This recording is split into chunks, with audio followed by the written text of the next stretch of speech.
This Matchday 24 picks edition of the Premier League Gambling Podcast on the Sports Gambling Podcast Network is brought to you by Underdog Fantasy. Sign up with the promo code PLGP to get a 50% deposit bonus of up to $1,000. We're also brought to you by Edge Boost. Earn up to $750 per month on your sports gambling transactions. Go to edgeboost.bet, promo code SGPN. And we're brought to you by Rhythm, the leader in data-driven picks and props. Get your 7-day free trial today by going to sportsgamblingpodcast.com/RITHMM.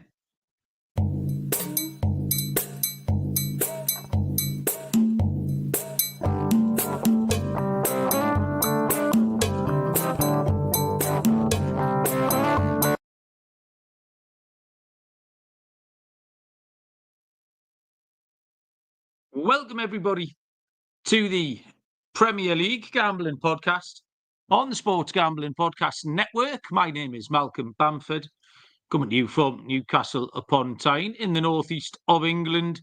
Today is Thursday, January the 30th. We are here to pick over what was Matchday 8 in the Champions League before we get stuck right into the Premier League action. Matchday 24 runs this weekend. Joining me from somewhere in Nottinghamshire is Mr. Barry Prenaluna. Barry, I'm going to start you off with a quick quiz. We enjoy this. Can you name, Barry, a number of goals that is less than 5 goals? 4 is the wrong answer. 3 goals is the correct answer. Fucking Bayern Munich. Get in the queue. Easy Ozzy. Next up, Baz. What an excellent judge. How are you? Not bad. You're picking up your one big Champions League pick of the week, are you? One. I'm picking up one of, Barry. Idiot. I've done all right myself, so I'm not sitting here showing off yet. I am. Do you know what, mate? I went to put the bets on last night, and under 5.5 goals was 4-5. Jesus, it was like finding money in the street. So I done my little ladder bars, my little down the steps. That I had like a unit and a half for me, really, on the under 5.5. And then I put half a unit on the under 4.5, 11-8 or something stupid. But yeah, buzzing, I was over the moon with that. Really quite an excellent judge. Apart from that, Baz, it was a little bit boring, wasn't it? Some people in the media, Sky Sports, were trying to kind of big it up. Well, that was dead dramatic. Well, it wasn't really. We did say there wasn't much to play for. And at half-time, Man City losing was the story. That was the big thing. But once Man City hit the front, that was just about all the jeopardy gone. I imagine it was quite exciting for Villa fans for a little while until they got in front. And then right at the end, if you were a Dynamo Zagreb fan, you might have had some excitement. But apart from that, Baz, apart from having a bet on, like, it wasn't a hugely dramatic night. Every teams went up and down like brides' nighties. It was fairly underwhelming, Baz. And I mean, I've been sceptical of this all along, but I just feel like there's people in the media are just trying to force it on us that this format has been brilliant and it's amazing. And they tried to make out last night was really dramatic. Good thing about last night was 18 games all at once. That's great. Loads of football to choose from. But I looked down the list and thought, which of these do I want to watch? And there wasn't like a standout game. I think when you've got the groups of 4, you've got them situations where the team in second's playing the team in third, and it's all or nothing. And we didn't have that last night. So whatever people want to tell you, it wasn't as dramatic or as exciting as people want to say it was. I mean, there was one team who dropped out of the top 24 and didn't qualify. I think it was Stuttgart, traded places with Man City. So there was one team went in, it was Man City, who we all knew would get back in. But other than that, I think there was 2 teams dropped out of the top 8. Villa and Lille moved in ahead of AC Milan and somebody else. But there wasn't nothing much changed on the last day, did it? I mean, Liverpool and Barcelona were home and hosed. There was some stuff to bet on. We never normally when we do like the last day of the Premier League season, we get involved in like the total goals and stuff like that. And I saw people had taken 41. I think it's a good bet, isn't it? Total goals. and it finished on quite a few more than that, I think. With Lille hit 6 and PSG and stuff like that. The PSG game made me laugh. As much as I sit here and blow my trumpet about Munich, I did tout the carve-up draw, didn't I, between, was it Stuttgart and PSG, which was fucking 3-0 after 17 minutes or something stupid. 60 goals, apparently, according to Joe. Yeah, the line was at 41. So 60. That would have been Jesus, a nice ladder. that's a ladder, buzz. We missed out there. Well and truly, but no, like I say, I quite enjoyed it. There was some, I bet, things like every home team to score a goal, and it got kind of halfway through the second half. I wasn't miles away, but then that fizzled out pretty quick. So from that point of view, it was all right, but it wasn't hugely exciting. The Europa League tonight, I've got no idea what happened. I watched a little bit of the Man United game, and don't anyone tell me I'm too biased against Man United, because I had a little bet tonight. I had a £10 bet builder. It won at 4-1 on Man United to win and get the most corners and something else. It was a special offer, I think. So yes, Man United are my favourite team between now and the next 7 or 8 minutes, Baz. So yeah, I don't know what's gone in that competition. I think Tottenham won, but I don't know where the jeopardy was. Callum was first in the chat. Callum, welcome. Callum's mate's on a tear, apparently, so I don't know where all the tips are, Cal. Gaucho's joined us. Joe, we mentioned. Smudger, how we doing? Jason, our Aussie crony. Jason, how you doing? Who else is in? Let's have a look. Oh, Matty Ice. Haven't seen Matty Ice for a little while. He enjoyed the Celtic Villa game. Yeah, the Celtic Villa game was quite exciting. That was my 10-incher, Barry, if you remember. I had that out on Monday. Turns out the extra 2 inches is no use to anyone, really, Barry. 8 inches is more than enough. I was let down by the final 2 inches. So at one point, at about 9:30, I was in business, because the two that let me down were Celtic draw no bet, which was 2-2, and Barcelona to win. But obviously they went south eventually. But it wasn't wasn't the worst 10-incher I've ever had. So yeah, that was that, Baz.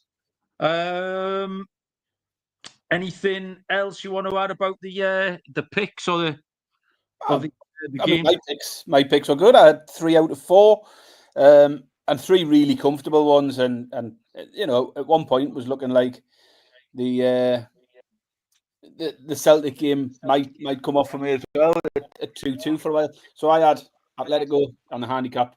They won. Can't remember if it was 3 or 4-0 in the end. Leverkusen win to 0, easy enough. And the Barcelona game over 3.5 goals, which was a bit of a sweat because it was 0-0 at half time, wasn't it? And the final one, the one that didn't come off for me, was Celtic on the handicap +1. So even the 3-2 would have been a push for me. So the injury time fourth killed me in that one. But good. The other picks were absolutely rock solid. So yeah, good week of picks, and hopefully followed up with a good weekend. Yeah, I finished on a 3 out of 5, which I was delighted with. Get back in the win column. There was a couple of people messaged. I know Lee said he'd managed to cobble together the few winners from the picks we gave out. There was a couple of our listeners I wanted to mention, and as I was just getting to it, one of them's joined us in the chat. I want to go with, I don't know how we pronounce that, Veins X, something about veins, talking about 10 inches. But Veins was on YouTube commenting some nice things earlier in the week. I had that written down to mention, and sure enough, he's joined us tonight, Veins. And Barry, did you see the message that Michael Chapman left us the other day on YouTube? Because I don't know if either one of us or both of us need to be offended by this. Michael's a fan of the show. He'd watched it live for the first time, and he said, and now this is where the waters get a bit murky, Barry. He said, "You look exactly like he imagined you look," and that, when in my appearance, blew his mind. So I don't know if you should be offended, if I should be offended, both of us, or neither of us, Baz. So how did you take that? Well, you went a bit rogue in the last episode, didn't you? Because you were wearing your glasses as well. I had me Gregory Peck's on, yeah. So I went a bit Stu Perkins, didn't I? Yeah, I did see that. I did have a little chuckle.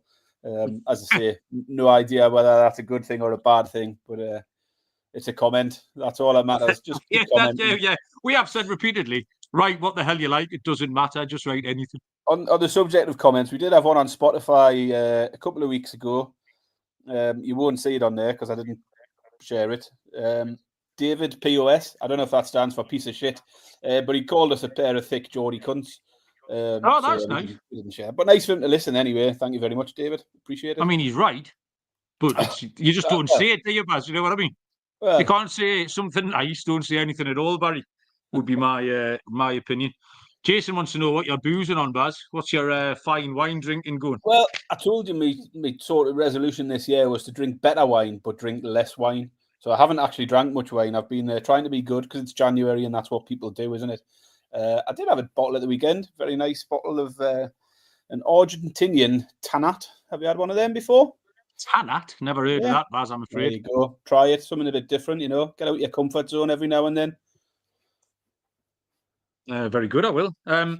Lenny's been commenting on all the Spotify episodes as well. So be more like Lenny.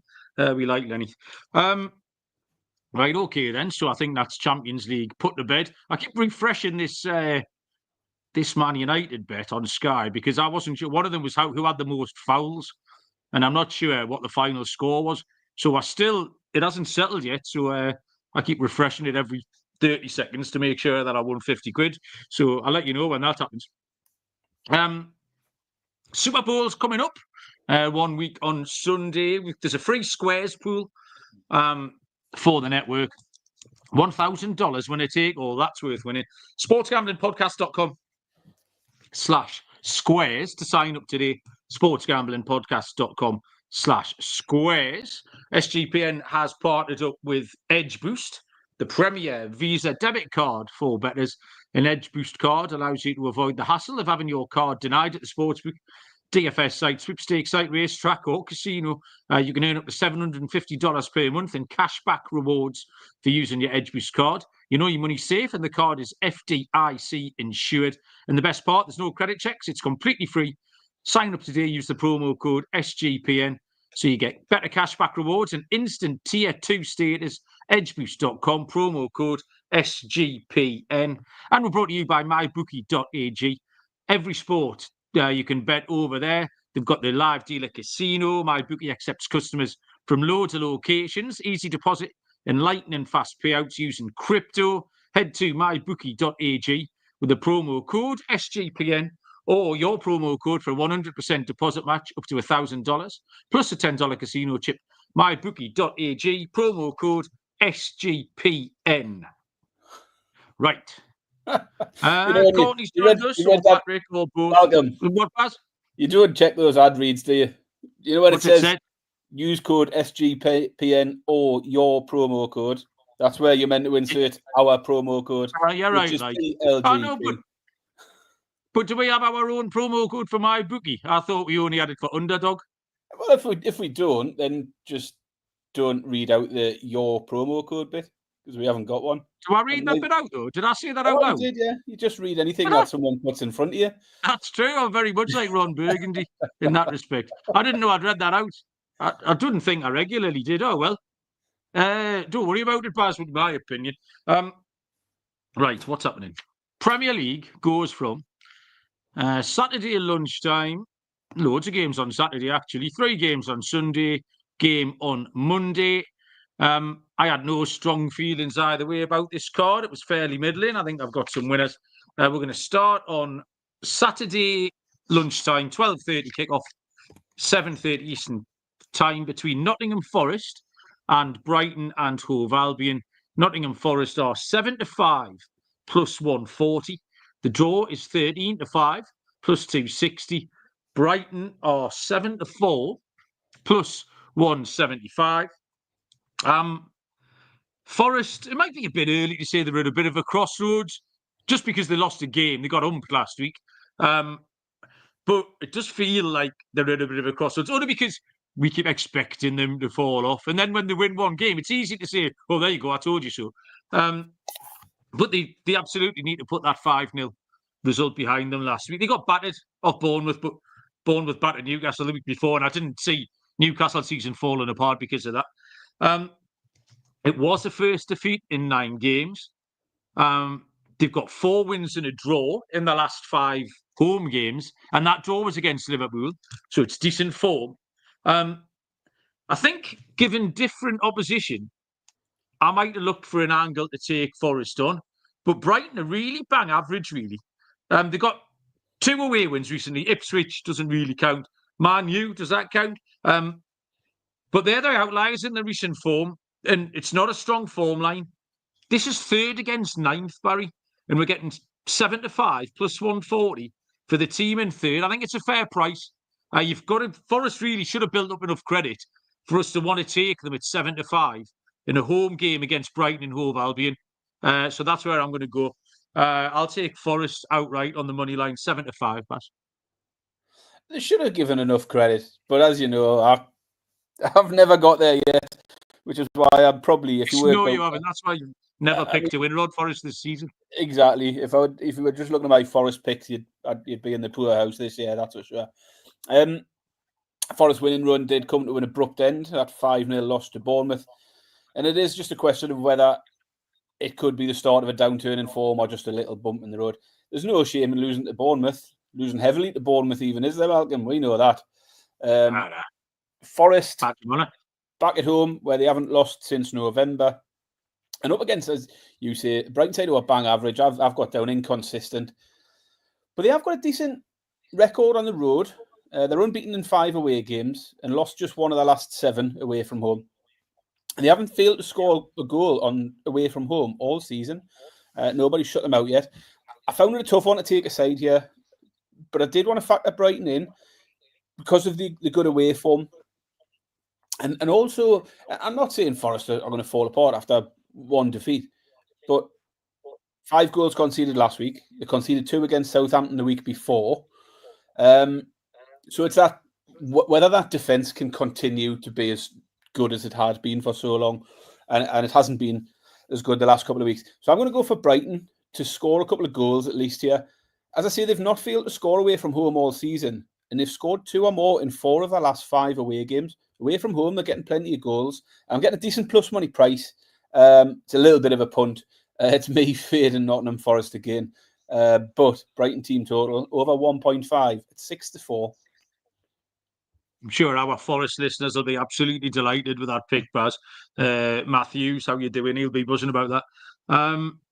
Man United's paid out, Baz. 4-1. Get in the queue.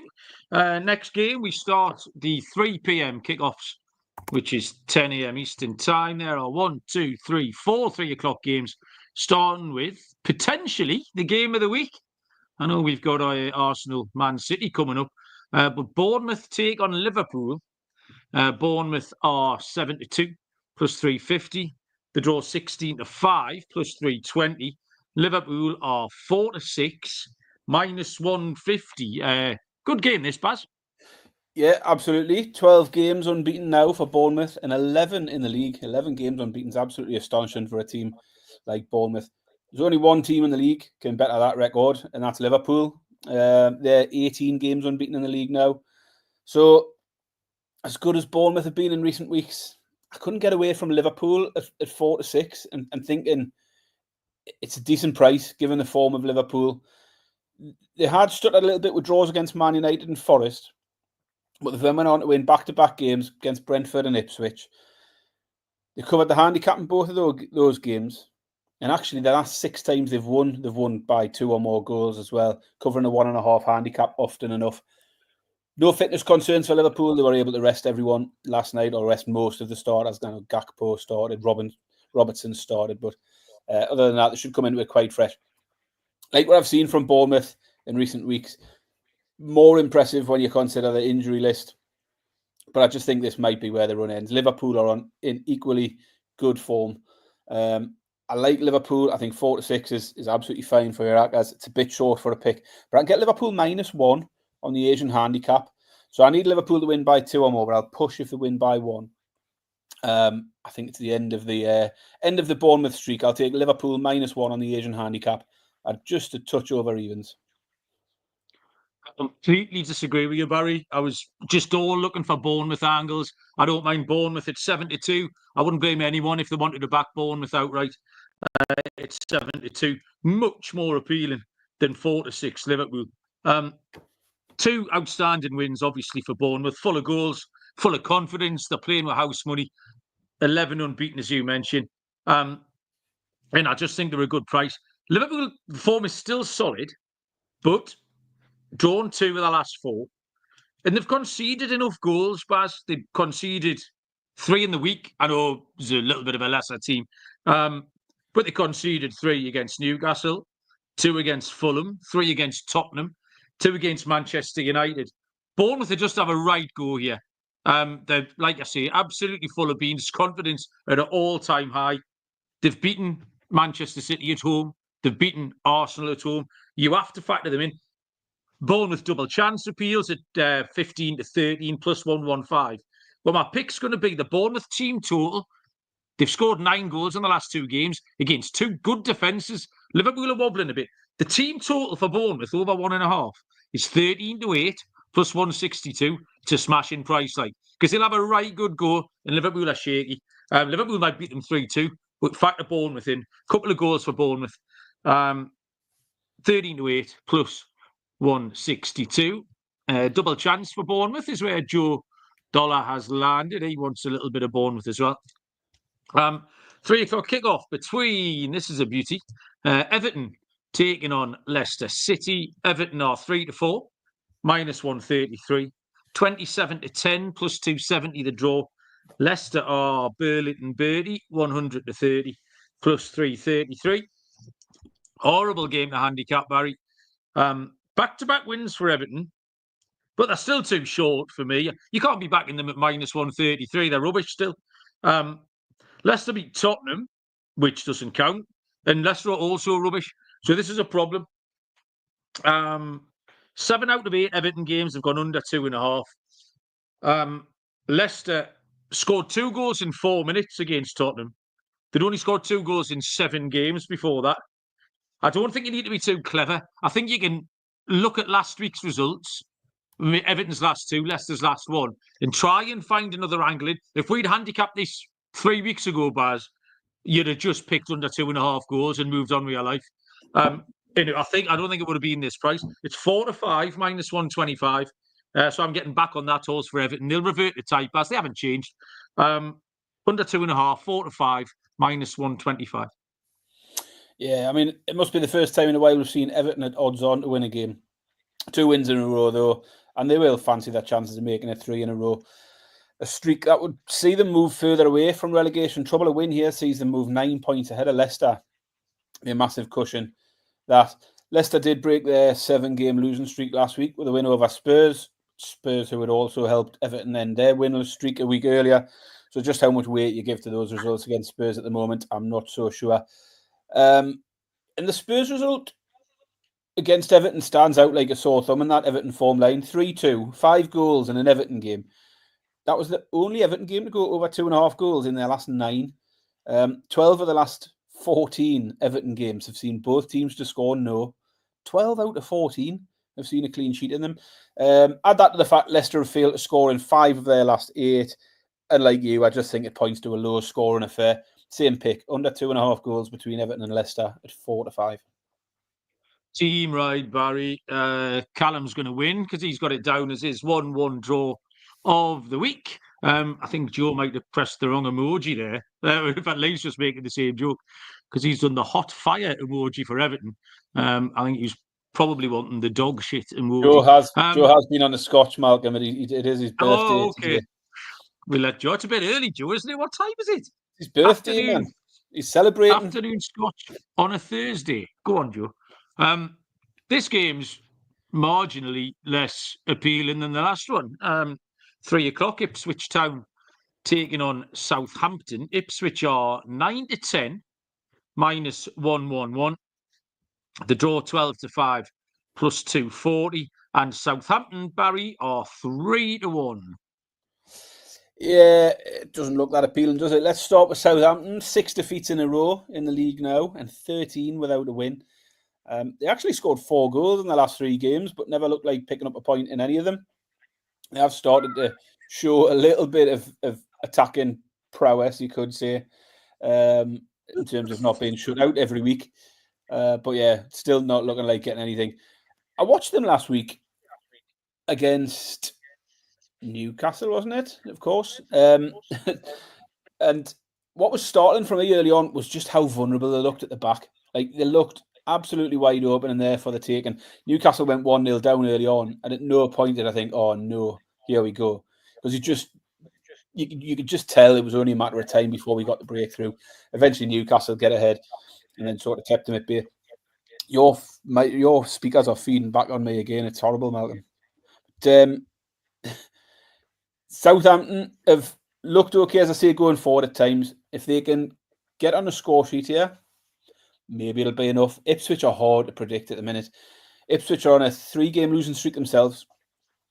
We'll look at this one as pretty vital. If they're going to try and get out of trouble or at least keep within touch and distance, they're going to need something here, because the number of teams involved in that relegation fight is shrinking all the time, with Everton picking up points recently. Although, Spurs could get dragged into it yet.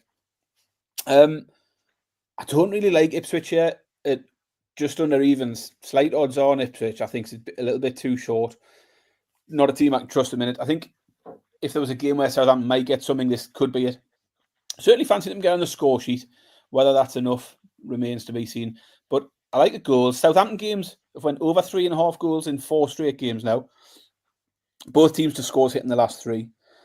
And though Ipswich have failed to score twice in the last 3 games, I just can't envisage a shutout here for Southampton. Southampton, I'm going to keep Ipswich out. I can't keep anyone out. It's going to be goals here, over 2.5 at 4-5. So Ipswich v Southampton, over 2.5 goals, 4-5. Tell you what, considering that's Ipswich v Southampton, you've knocked out a solid 4 minutes there, Baz. On that I know, I got a little bit bored myself listening to it, to be honest. Yeah, you might have noticed me waving my arms around in the middle of that, Barry. I've got the golf on. I've got Shane Lowry at 66-1. He's just had a hole-in-one to go 1 shot off the lead. And I've got him captain of my DFS team. Hole-in-one scores you 1 million points for that. So that was all that was about. I listened to the golf gambling podcast. I was going to shout them boys out because there was a bit of a change in personnel over on the golf show. A few boys left to take up a new challenge, and Matt Gannon took over. And they're doing a great job, so with the Masters on the horizon. Go and give the golf show a listen. And they gave me Shane Lowry, 66-1. And I've only put it on because there's no NFL on Sunday night. So I thought I got ahead of the game, Baz. I'm clever, I thought, what am I going to watch on Sunday night in the bath with a bet on? And the answer was the golf. So I got my bet on this morning, and here we go. We're talking about Ipswich. I think there's going to be goals, Baz. I'm not going to you handicap that absolutely to death. Ipswich have gone to shit again, haven't they? 3 defeats, 12-1 on aggregate. You can't bet them at odds on, even against Southampton. Southampton lost 6-0, but they showed up okay in those few games. They took the lead against Newcastle and Man United. They won the second half against Forest. But 3-1's too short for a team with 1 win in 23. They should be 22-1, ideally. But I wanted to factor them in. They can definitely score. I think both teams will go for it as well. Again, Ipswich have got to have a go here. Both teams to score an over 2.5. So I was kind of where you were, Baz. The over. Did you beat it here? So did you go for the over? I took the overs, 4-5. I looked at your pick. What was it, 11-10? Yeah. And I just thought the overs was fine on its own at 4-5. To be fair, if the over 2.5 hits, you'd expect both teams to score as well, wouldn't you? Let's be honest. Yeah, so some combo of that. Both teams to score an over 2.5, 11-10, plus 110. Okay, let me tell you about Underdog Pick'em. It's got one of the biggest menus for all sports. Underdog is always making it easier to win with profit boosts and gimme pick'ems. NFL, college basketball, MMA, NBA, NASCAR, and more. You can use specials and boosts on all flex entries. Use our promo code, which is PLGP, to claim a special pick and first-time deposit. UnderdogFantasy.com, promo code PLGP. And finally, our proud partner, Rhythm, the #1 AI-powered sports betting platform that helps provide bettors of all levels the ability to build custom predictive betting models in seconds. Build your own model, copy one of the top-performing models from the leaderboard, or have Rhythm build you a model. Next game, 3 o'clock on Saturday, a game I will be at. Newcastle United take on Fulham. Newcastle 4-6, -150. The draw is 3-1, and Fulham are 4-1. Kind of similar scenario to Newcastle v Bournemouth a couple of weeks ago, which absolutely bit us on the arse in terms of a betting point of view and a getting humped off Bournemouth point of view. Although Fulham aren't quite in the form that Bournemouth are in, Newcastle did bounce back after going behind against Southampton. And they've been on a right tear before that, the 9 wins in a row. And Fulham aren't in the greatest of form. They were toothless last week against Man United. Even though Man U weren't very good, Fulham didn't cause them any problems. They've only won 3 of the last 12. But they've got a really good record against top 7, Baz. They've won 3, drawn 3, and lost 1 of their games against the top 7 teams, which is a really solid form line. So I didn't want to put Newcastle in any kind of handicap or bet builder. Newcastle have scored tons of first half goals recently, Baz. So with that trend, I do think we've got goals in us. I'm going to take Newcastle to score in both halves. That's 11-8 plus 137, Barry. Yeah, I mean, hopefully that would fall into my pick as well. Newcastle historically got a really good record against Fulham until earlier this season. 9 games unbeaten they were in the head-to-head until Fulham beat us at their place earlier in the season. Newcastle won 10 of their last 11 games, just the Bournemouth defeat. And those wins saw Newcastle, all 10 of them, saw Newcastle score at least 2 goals. They scored 3 or more in 7 of the 10 as well. So I agree with you, full of goals, Newcastle. And they won 9 of those games by 2 goals or more. So the handicaps are very much in play for Newcastle as well. Bournemouth result was obviously a blow. I don't think we were necessarily right back to our best last week against Southampton, but did enough. Certainly looked a bit fresher. We had looked tired prior to that Bournemouth game. And hopefully another sort of free midweek this week will have benefited Newcastle once again. Fulham's form can be looked at in 2 ways. They've lost only 2 of their last 9 in the league, but they've also won only 2 of them. Too many draws. And the 2 defeats that they've had have come in the last 3 games, so they do seem to be having a bit of a drop-off at the moment. And the defeats came against teams who are struggling as well. West Ham and Man United were both in poor form going into them games and managed to pick up wins against Fulham. It's for that reason that I think I have to stick with Newcastle here. 4-6 again. A bit like Liverpool, I think 4-6 is a decent price for the Hackers. But I'm going to tag on the over 2.5 goals here. Plus money, 5-4. I think there will be goals in it. So Newcastle win and over 2.5 goals at 5-4. Yeah, like that, Baz. Nice play. Tea time on Saturday, 5:30 kickoff, 12:30 Eastern time, is Wolverhampton Wanderers against Aston Villa. Wolves are 5-2 plus 250. The draw is 23-10 plus 230. Aston Villa are 11-10 plus 110, Barry.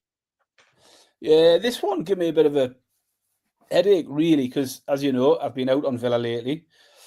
Pointed out last week that their record coming off the back of a midweek European fixture isn't good at all. I think 6 in a row now. They've failed to win after a midweek Champions League game in the last 6 outings. Villa couldn't take it easy last night. They were one of the sides who did have to put a strong team out to try and nick that top 8 spot. They achieved it. But I still don't feel like I want to get on Villa here at this price, even against Wolves. I'm just not feeling Villa at the moment. It being Wolves is a problem if I want to fade Villa because they have struggled in recent weeks. They did okay against Arsenal for a while, but that was against 10 men for a lot of the time. I don't know if you know that Lewis Skelly got sent off last week. But anyway, might not have heard anything. Prior to that one, though, they'd lost 3 on the bounce and they'd conceded 3 goals in each of them. Wolves. That was a 4-game run, though, where they faced 4 of the top 5 teams in the league. So, Villa certainly aren't playing top 5 football at the minute in the league form. The problem with Wolves, though, the price just wasn't big enough for me. I wanted to see something a little bit bigger, and I would have been happy to take Wolves on. So I've gone to goals market here. Villa have only got 1 clean sheet in their last 9 games. Both teams to score has hit in 5 of their last 6. There's also the fact that Wolves have got one of the worst defences in the league. Only Southampton have conceded more. So I'm going to take the over 2.5 and both teams to score in this one. Wouldn't surprise me at all if Wolves were to get something from this game. I just wasn't brave enough to get there, and the price wasn't quite big enough for me. Both teams to score and over 2.5 between Wolves and Villa at 10-11. I really struggled with this as well, Barry. I've ended up cheating and going into the stats market, which is something I do when I'm not good enough to work the game out. It's no secret that happens.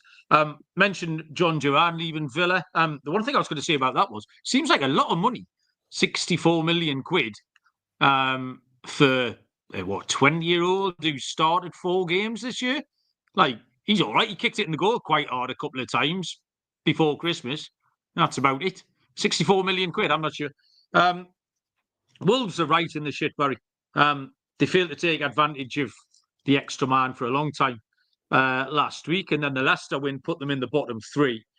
There's still talk around Cunha leaving, although he appears to be back on speaking terms with the gaffer. But it's difficult to want to bet Villa either. They underwhelmed last week against West Ham. You mentioned the record after the European games hasn't been great. I think this could be a bit of a scrappy mess, Barry. It could be a slow burner. So, having looked at the stats, it was shots I looked at. There was 18 shots in the game against Arsenal last week. I get that it was affected by the couple of red cards. Wolves only had 9 shots against Chelsea on the Monday night before that.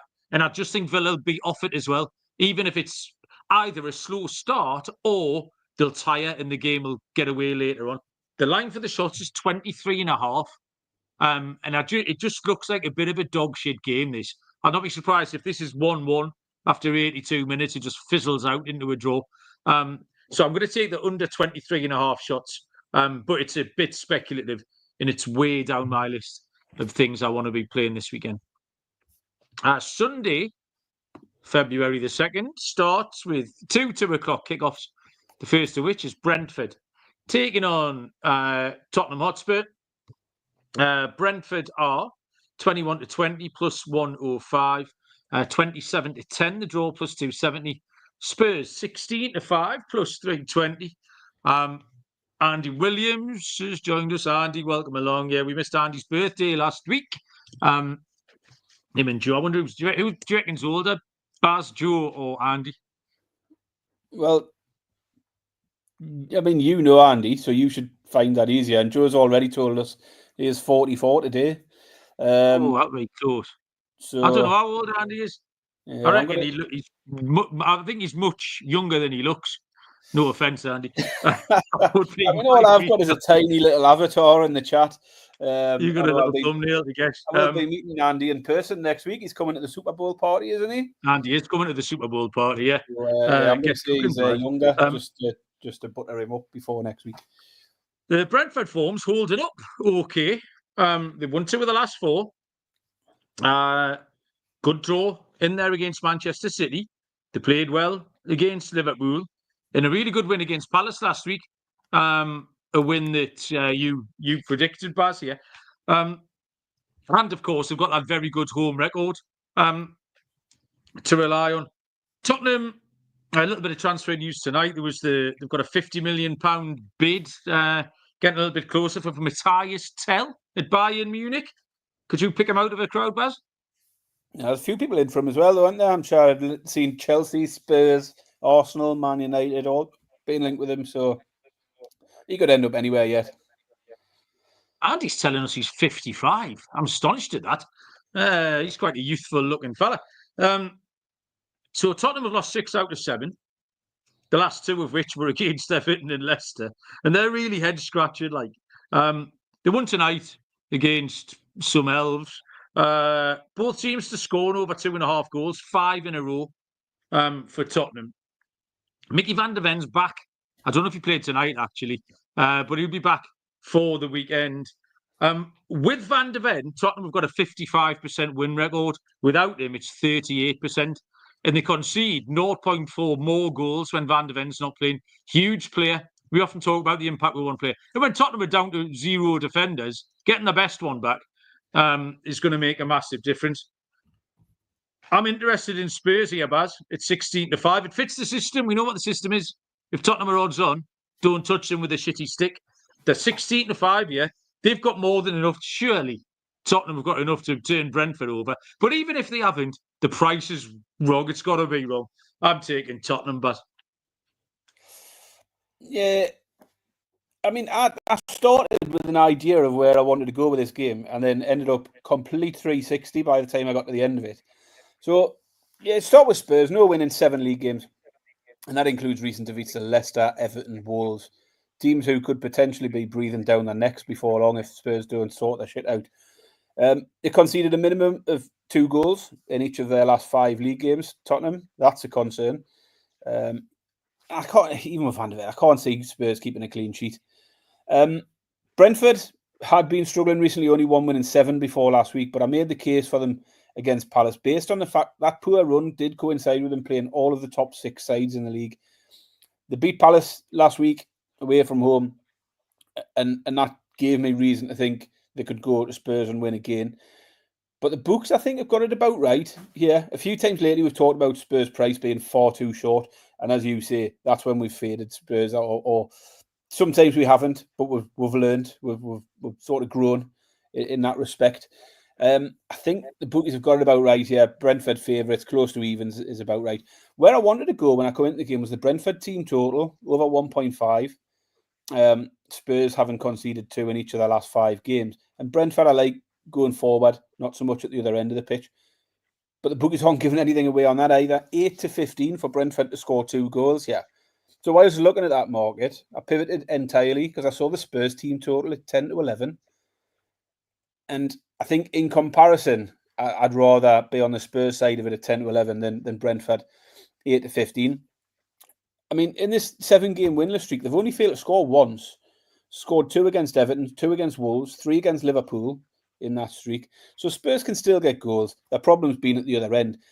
And Brentford aren't renowned for their solid defence either. They've conceded 2 or more in 7 of their last 10 league games. Spurs team total, over 1.5 at 10-11. Have you been to work today, bud? Yes. I just told you, you appear to have done 10 times more research than you normally do. You're all over it tonight. I mean, yeah, I've just sat and done my notes as I normally would. No extra effort involved, like. All right, okay. Looks like you're after extra credit. Anyway, Baz, you're in a position, Barry, where you could finish me off in the old battleships. I've had to go out to the box and get some more red dobbers because you've used all the red dobbers now. They're all, you've all sunken my things. Now, I found a little problem last time with my grid that I hand drew. I didn't draw a line on column J, so I've just been ignoring it, thinking that my thing ended on column I. So when it comes to me, I'm going to have a look over the eastern seaboard, Baz, because I forgot it was there, because I never draw a line there. But anyway, you've only got me submarine left to find, Barry. Where are you going to go? So is submarine, is that a 3 or a 2 or a... It's a 3, yeah. A 3. I've got a 3 left, haven't I? Right. I am going to go A10. A10. He's going right in the top corner. That, Barry, is a miss. Right then, eastern seaboard. Down here, we'll have to go... What the hell? H10. That is a miss. It's no use to me, that. Right then. Next game on the card is 2 o'clock on Sunday between Manchester United and Crystal Palace. Man United are 11-10, plus 110. The draw 12-5, plus 240.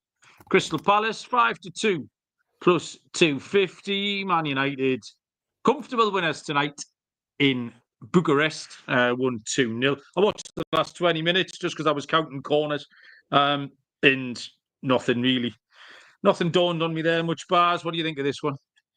Well, amazingly, Man United have now won 4 of the last 5 games, which is a lot for them, considering. Does that give you any confidence in them at home to Palace as favourites? Absolutely not. Because I haven't watched tonight, but the wins over Fulham, Rangers and Southampton, not one of those wins was comfortable. They were all left late on. And the performance in all of them just continue to be poor. I think it's been more good fortune than good performances for Man United lately. But it is just 1 defeat and 6 now. So is there a little bit of improvement there? Certainly in terms of results there is, but not from what I'm seeing with my eyes.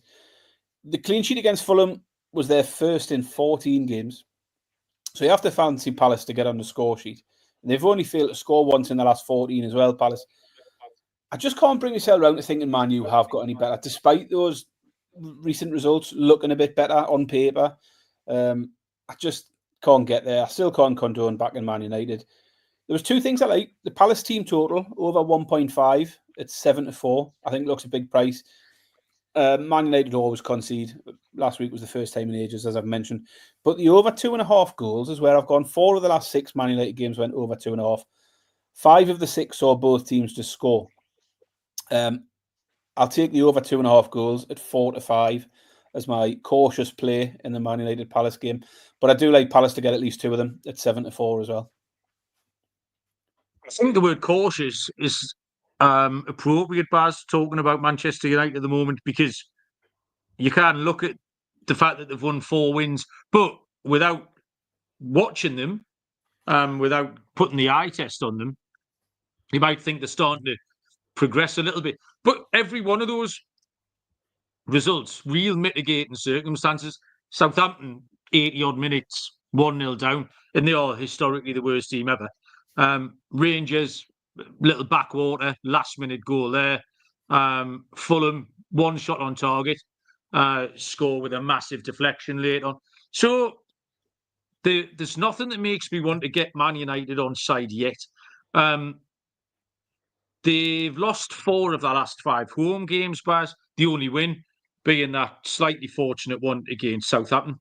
But I was disappointed with Palace last week. I took them against Brentford, but it was only their second defeat in 12. I didn't really want to pick either side here, but Palace have drawn a lot of games, 9 draws from 23. So I'm going to have a little punt on that, Baz. 12-5 for the draw, plus 240. I felt just short of playing the 1-1 draw of the week jingle. Do you know what this? I've got this down. It might very well be a 0-0, Barry. Man United v Crystal Palace. I've said that slowly so you can clip it on Sunday afternoon and put that on Twitter. But yeah, Manchester United 0, Crystal Palace 0. Sunday afternoon is possibly the game of the week if you don't want Bournemouth Liverpool. 4:30 kickoff, 11:30 Eastern Time. Arsenal take on Manchester City. Arsenal are 11-10, plus 110. The draw 13-5, plus 260. Manchester City 12-5, plus 240. I much prefer Arsenal here, Barry. Much prefer Arsenal. And it's more of a fade of Manchester City. Man City look vulnerable every game. Except the Ipswich game, where they went and won 6-0. They were uncomfortable against Leicester. They had the 2-2 against Brentford, which they threw away. Chelsea could have had 2 or 3 goals early last week. Bruges made plenty of chances. And sometimes Man City get away with it by having a couple of good players or by having that firepower to overcome that. But I mean, they're not strong sides. Chelsea vulnerable, or Leicester, Brentford. Like Arsenal, a team with know-how, look like they're going to cause Man City the worst kind of problems for Manchester City. And Arsenal having know-how, it's pretty much become their whole identity, almost to the detriment of what they can offer going forward. They pride themselves on being able to manage a game, mangle a game, win ugly. So I don't think Man City are going to enjoy this at all. Arsenal were the better team at the Etihad before Trossard got sent off in that game, and Man City came back and equalised later on. If Arsenal can keep their discipline here, we know they're a very badly disciplined team. But if they can keep their discipline, I think they'll win. Because Man City are really dodgy at the back, but Arsenal won't let them off the hook. Arsenal will strangle them. This is what this Arsenal team was born to do. Arsenal at 11-10, plus 110. And I also want to throw the cards out, Baz, because the line looks low. The line's 4.5, and I thought it would be 5.5. Just if you remember, it all got a little bit angsty last time. There was the red card for Trossard. Haaland stuttered the ball off Saliba's head. There was the stay humble and all that shite. So the minute any little niggle starts here, it's going to get escalated. I'm surprised at 4.5. So a little ladder, Baz, a rare Bamford ladder here. I want to get up on the cards. You could easily end up with 6, 7, 8 cards in this game. So I like Arsenal, but let's get a little card ladder going. Yeah, I'm on completely the opposite side to you and people in the chat because I'm not having Arsenal. Arsenal haven't convinced me at all recently. 2 wins from the last 6, and those were both 1-goal wins against Wolves and Spurs, who are 2 of the worst teams in the league form-wise at the minute. There's no doubt the goals have dried up for Arsenal. The clean sheet with Wolves was their first one in 7 games, so they're not strangling teams that much at the minute. And what I've said over and over again this season with Arsenal is their form against top half sides is terrible. They've still only won twice against top half sides all season. We've played 23 games now. They've won twice against the top half side. That's not enough. And for that reason, I opposed Arsenal against Brighton and Villa and successfully got them both on the double chance. I get City's vulnerabilities, but they have got goals. They can't keep them out at the other end, and it could be a shootout here. But they've scored at least 2 goals in 8 straight games now. Even in defeats, they lose to Paris Saint-Germain, still scored 2 goals. Brentford fucked it up, still scored 2 goals. They've scored 6s against Ipswich, 4 against West Ham, 3 against Chelsea, Bruges 3. Full of goals. The game finished 2-2 earlier in the season. Might be something similar again. But I couldn't have Arsenal at 11-10 with that form against the top sides. The City team total 13-8 for them to score 2 or more goals. Looks really nice. I wasn't confident to take City as my main pick. I think they're a big price, though, against an Arsenal side that I honestly I can't get away with them at the minute. Not being convinced. So, yeah, the pick for me is City to score 2 or more at 13-8. I think it's a brilliant price. Okay, so either side, opposite sides a few times tonight, Baz. Not much help to anyone who. Well, I generally come out on the right side of those ones anyway. So, yeah, okay. Monday night, 8 o'clock kickoff, 3 p.m. Eastern time. Chelsea on Monday night again. Take on West Ham United. Chelsea 9-25, minus 277. The draw is 15-4, plus 375. West Ham 13-2, plus 650. Baz finishes off with a winner. 1 league win in 7 for Chelsea, and you're getting them at what, 4-11? You said 9-25. I got down 4-11 here.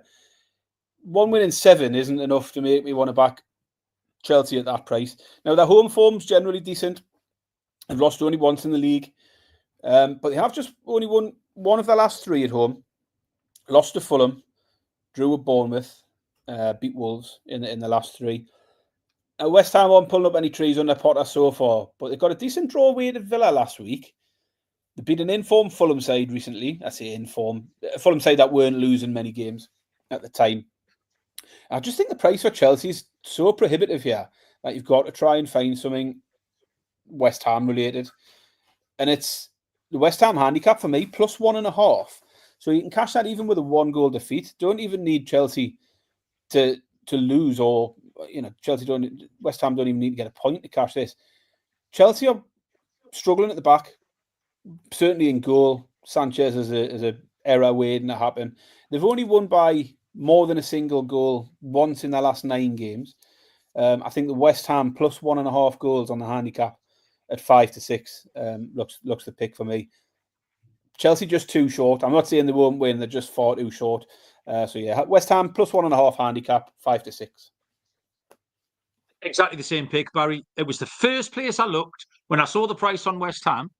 I went straight to the Asian handicap, and 9-10 minus 111, and I stopped looking after that. Quite a similar comparison game to Chelsea Wolves last Monday night, although West Ham are a little bit better.